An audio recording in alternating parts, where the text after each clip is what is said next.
We have on the phone lines, this is a real treat to bring on this comedian. I actually caught him, I'm going to say, I believe it was his last time through Cleveland. He toured through a couple of months ago, and unless his tour is bringing him through the country that much more often, I think I caught him the last time through town here. Really enjoyed the show. It was a double bill with a comedian who is another co-host with him on VH1 Classics, That Metal Show. It's starting a new season this week, and while we're plugging things here, we just had this sent to the station, so I want to thank his people for sending this along. Terrorizing Telemarketers, Volume 5, Wanted Dead or Alive. This comedian, again, with the gentleman that he was touring with, Jim Florentine. Our guest here tonight is on this CD, is on That Metal Show on VH1 Classic, and was part of the aforementioned tour, and I believe tours with Jim Florentine regularly. I speak, of course, of Don Jamieson. Real pleasure to bring into the FDH Lounge Don Jamieson. Don, welcome to the program tonight. How are you? Hey, I'm doing good. How you doing, man? Hey, fine, thanks. Really great to have you on. I want to start with the stand-up because I caught you guys when you came through a couple months. I believe it was back in the fall when you guys played at the Improv, and I was just really struck by it. I didn't know if this was an accident or this was a conscious plan on you guys' part, but so I know that obviously, you know, you and Jim are good friends and everything and have worked together an awful lot, but hearing you guys back-to-back, catching you live as I hadn't done before, I was just really struck by the contrast of it. You know, your show, a little more up-tempo. His is a little bit more kind of laid-back, kind of droll. It was, if you're somebody like me that likes a lot of different kinds of comedy, it was a real treat because you kind of get to sample some different styles here. I mean, is that a conscious thing to put you two guys together, or are you just friends who started working together and that just happens to be a nice byproduct? Yeah, I mean, you know, look, Jim and I are, when we met 15 years ago, we realized quickly that we are like long-lost brothers. Like, we were cut from the same cloth.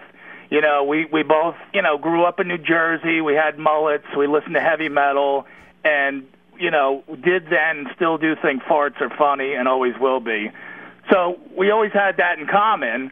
And he was my mentor as a stand-up, but yeah, obviously over the years, as I began to develop my act, you know, yeah, mine's a little more high energy, like, you know, it's sort of in the tone of Jim's, but with like 3 Red Bulls, you know, and maybe some, you know, a little meth thrown in there for good measure.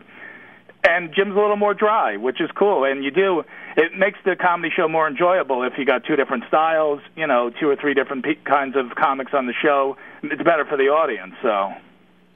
Yeah, it works out really great. I mean, I enjoyed it because I would imagine there's a lot of people like me that like different styles and, you know, like the contrast. And it's just funny, too. I mean, you guys can cover some of the same ground, and I did hear a lot of things that were similar in that, but it's just a nice contrast. You kind of get to hear it, as you said, through the different styles when you're doing it and then when Don's doing it.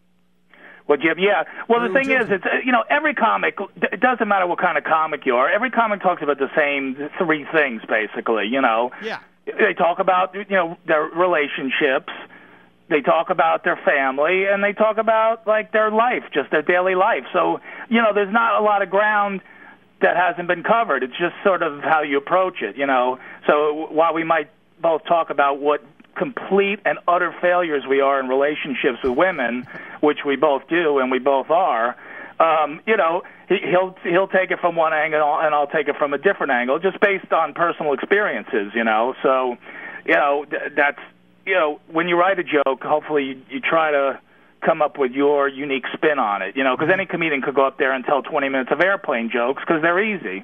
Yeah. But if you could do 20 minutes of airplane jokes in a way that nobody else has, well, then you know you got something. So, you know, we just try to keep people interested and you know, keep things unexpected. You know, bring a punchline from somewhere where you know nobody saw it coming.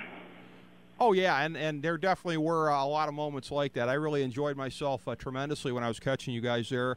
Oh, cool, among man. the things that I definitely want to pimp for you guys here tonight, certainly there's the TV show, and I want to devote a good amount of time to that, but the CD that I'm holding in my hand here, Terrorizing Telemarketers Volume 5. So, again, you guys have obviously been putting these out for quite a while. A lot of this goes to some of the work that's been done with crank yankers and some of the calls that have been done that way. So talk about the evolution, really, of how the whole phone call thing has worked between you guys. Okay, well, we have 5 volumes of CDs where we mess with telemarketers. So it's sort of like a reverse Jerky Boys. You know, Jim and I have nothing going on in the daytime. So we just figured, we'll sit around, we'll wait for telemarketers call, and we'll mess with them because they're the biggest scum on earth, right? And everybody hates them, so why not, get revenge on them for, because most people work a day job. They go to their job. They don't realize their phone's ringing all day. Then, the guy comes home from work pissed off. He kicks his dog. He just wants to relax and have a beer and eat his dinner and read the paper. Now the phone's ringing off the hook. These telemarketers are calling. They're busting their horns around every corner, and they're annoying. So, I mean, we actually just used to do that to telemarketers to amuse each other with stories, because we go out on the road to do comedy gigs, and we would just we'd have to drive like 5 hours to gig sometimes, and so we would always just do it for stories. And then we were like, finally, I was like, we should record these and put them on a CD. So that's what we started doing. We got 5 volumes, and we actually just got signed a record deal with legendary guitar player Steve Vai, his record label. He was a big fan of our stuff. He was a guest on our TV show, and he loved the stuff that he heard, and he signed us to his label called Favored Nation. So we're going to, re-release the newest CD and hopefully get some big exposure on it. Oh, that's excellent, Don. Congratulations. I'm glad to hear about it getting to be an even wider release. That's tremendous. Yeah, we're going worldwide with our prank calls, man. We're like the McCartney and Lennon of prank calls now. Well, you guys have got that ingrained McCartney and Lennon working relationship here. Of course, that is carrying over to That Metal Show on VH1 Classic.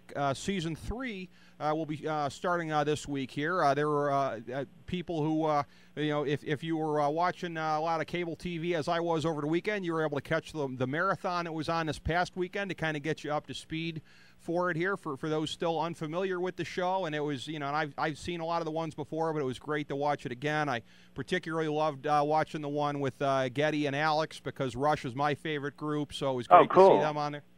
So how did that basically originate with you two guys joining Eddie Plank on the show there?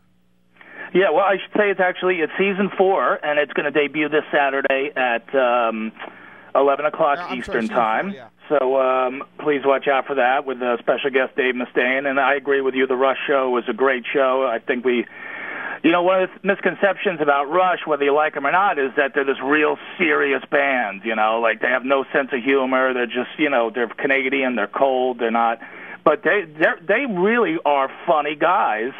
And, I think we brought that out a little, brought that out of them a little bit, during the interview, because our show is very loose. And for people who know what the show is, it's a heavy metal talk show, 30 minutes of all things hard rock and heavy metal. We have debates, we have, artist interviews, Jim and I go out in the field and do comedy segments. I always tell people, you don't even have to like metal to like the show, because, I tune into Letterman. I don't care who his guests are. I know it's an entertaining show, and I think we kind of bring that because it's just a hang. It's just three idiots from New Jersey who just love metal and just love to talk about it, and we just have a really good time with it, man. You can tell that you guys are having a good time. It really comes across that way. It makes it more enjoyable. Yeah, the segments that you and Jim do are very good, and certainly Eddie Trunk in his role on the show and bringing the serious knowledge chops the way that he does. Mm-hmm. It's great to watch. Just the chemistry that you guys all have together. And the thing about Rush too, I don't get that. Where do you think that originates from as far as these misconceptions? Because if you look closely, you can always kind of see. I mean, there's a lot of stuff that they've done over the years that's kind of been tongue-in-cheek. There's been some solo stuff that Geddy's done, that's like the O Canada cover that he did with South Park a couple of years ago. I mean, where does this come from that these guys? Well, I mean, and also like on their stage every year on their stage, they always have like they've had like a chicken rotisserie like on their stage one whole tour. And never, and it was really cooking chickens, and like the crew guys could come out and take a chicken out and take it backstage and eat it if they want. They had a washing machine on one tour where the crew guys are doing their laundry. I mean, it's funny stuff, But I think it comes from because they're such a technical and complex band, and the music is so intense. And also, I think the fact, and we talked about this on the show, which is there's no women at any of their shows, which is hysterical. Like it's 95% men at the shows. And we were trying to come up with ways to get more women to go to see Rush shows. So it really is kind of a boys' club of people who really love Rush. But I tell you, I found those guys not only to be some of the nicest guys I've ever met in this business, but again, hysterically funny. And some of the stuff that got cut out was, we just didn't have time for everything. But there was so much other funny stuff we couldn't put it all in there. Well, that just from what I've been able to learn about them from afar, that doesn't surprise me that's the kind of guys that they would be on the show there. They really came across very well. As far as it goes with, and I apologize for saying season 3 before season 4. No, that's all right, man. With what's coming up here, what are going to be some of the highlights for people to look forward to from the tapings that you guys have done? What do you think some of the big moments are? Well, I mean, one of my favorite moments for the coming up in this season is, we're definitely gaining a lot of fans, which is nice. And for people out there who don't know the show, or they might not, some people might not even know there's actually a VH1 Classic. And basically, I just always tell them, find regular VH1 and go like 100 channels past there, and that's where you'll find our show.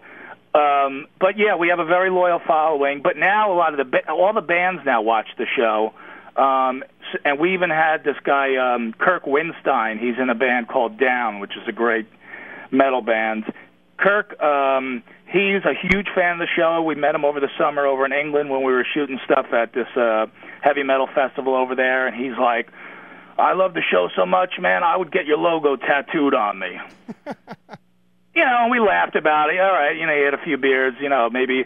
Well, we come back to the States. I stayed in touch with Kirk. He came through. His band came through. And I said, look, if you're serious about doing that, we'd want to film it for the show. So we took Kirk to this legendary tattoo artist, Paul Booth, here in New York, who does everybody in metal. He has like a 5-year waiting list. Well, he tattooed our logo on Kirk's chest, and it takes up, it's not a tiny little, thing that you could barely see. It's his entire right side of his chest. It's a giant monster with his mouth gaping open, and that metal show right in the middle. It's so cool and so creepy. I love it. That's an irrevocable sign of devotion. I mean, even if he's got second thoughts on that at some point, Don, it'll be too late. Well, that's what I asked him, while he's getting tattooed. I'm like, I said, Kirk, what happens when we get canceled? And he's like, when you all get canceled, I'm screwed for life. So what are you going to do? But so that was so cool that he did that for us, and you'll see that on the show. Jim and I opened up for Twisted Sister here in New York. We did our comedy acts before Twisted Sister went on. They were doing their Twisted Christmas show that they do every year around the holidays. And, it's hard enough to be in a comic and going out on stage every night and getting laughs. But when you have to do it in front of a rock crowd, it's really difficult. And about 5 minutes before we went on, Dee Snider, the singer for Twisted, comes in our dressing room and he goes, now listen, I don't know if anybody told you guys, but this is a Christmas show. This is not a regular Twisted Sister show. It's a lot of families, so you got to be clean and no cursing. And I'm like, Dee, do you know who you hired? I mean, I'm like, we learned how to curse on stage from you, dude. He's like, I know, but it's a family show, so try to be creative. So we went out and we did what we could, and you'll have to tune into the show to see what happens, but it's very entertaining. That had to be very surreal, getting a lecture on keeping it family-friendly from that guy. Yeah, exactly. A guy who, drops more F-bombs than Andrew Dice Clay does, in concert. But it was fun. It was really fun. It was a cool experience. And, like I said, you'll see how it goes when you see the show. Of course, we got a lot of great guests. Dave Mustaine from Megadeth's on our first show. He's very outspoken. A lot of fireworks in that show. Joey Kramer, the drummer from Aerosmith, did our show. Joe Satriani, another great guitar player, he did our show. Scott Ian from Anthrax. And I'll say this, and I have no problem saying it. We had Winger on the show, and they were one of the best guests we ever had. Really? Absolutely. Because you know why? Because they answered every question. They answered everything about being posers, or being accused of being posers back in the day. The Beavis and Butthead controversy, where Beavis and Butthead wore Metallica and AC/DC shirts, and the Wussy Kid Stewart wore a Winger shirt, which they claim killed their career. We asked them everything, and they answered everything, and they were the coolest guys, and they were actually really, really fun to have on the show. Oh, that had to be really interesting having them on, and a little bit different from some of this other type stuff here. When you've got on somebody that's so affiliated with really the hair band type thing, as opposed to a lot of the pure metal that you have on there, that had to be an interesting change of pace. Yeah, I mean, look, I was skeptical about the booking when I first heard it, but like I said, they put up with a lot of people putting them down over the years, but they've still been making music. They're not obviously not as high profile anymore, but their new album is out, and it's actually really good. And like I said, they were good sports about everything. The thing is, now that people know the show, they really come in the mindset of like, all right, this is a hang. We're not going to get into, it's not going to be a serious interview. We're going to hang, and we're going to shoot the breeze about metal, and I think it's really relaxing for people. It's not an interrogation. It's just as if we were just all hanging out on a Saturday night backstage at a show, discussing music. Yeah, it's got that enjoyable vibe to it, as though the cameras are just kind of catching, a moment with you guys there, and it's perfect. It's hard to capture something like that, and those of us that have done broadcasting know how hard that is, but you guys pull it off, and it really looks kind of effortless. One other question I'd like to ask you, a little bit out of left field here, Don. Something that we've done on this show before, and I know we're going to do it again here at some point. We did like it was a fantasy sports style draft, but we were drafting rock bands here, essentially compiling the best bands that we possibly could just in a straight draft, and then we put it up for a judge and had them vote on our bands and everything like that. If you were to do that, if you were competing in such a thing, who would be some of the guys that would be foremost in your mind as far as, frontmen or guitarists, bassists, drummers? Anybody off the top of your head that kind of jumps out that would be a high pick for you? Oh, boy, are you talking, living and dead, or strictly living? We did the first one living only, so let's keep it on that. Yeah, anybody that, still alive that, you would think of that would, if you were compiling your ultimate dream band in such a scenario that you'd love to have in there? Oh, well, I mean, as far as, a guitar player, you would have to put Eddie Van Halen on your team, absolutely. Mm-hmm. He's still got it. Van Halen just, when they did that tour a few years ago, I was there, and Eddie's just still playing at an unbelievably high level. As a frontman, he might be 61, but you got to put Ozzy up there, man. He's still a great showman. He still puts on a show, man. You leave an Ozzy show more exhausted than he is, man. He just, he could still bring it, which is cool. And if you want to go drummer, look no farther than your favorite band, Neil Peart, man. Yeah.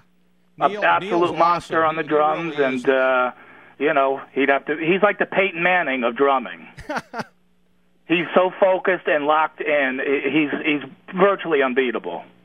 You know what? When that guy's 95 years old, he'll still be wowing people to YYZ, Absolutely, because he there's nothing else for him to do. That's what he does.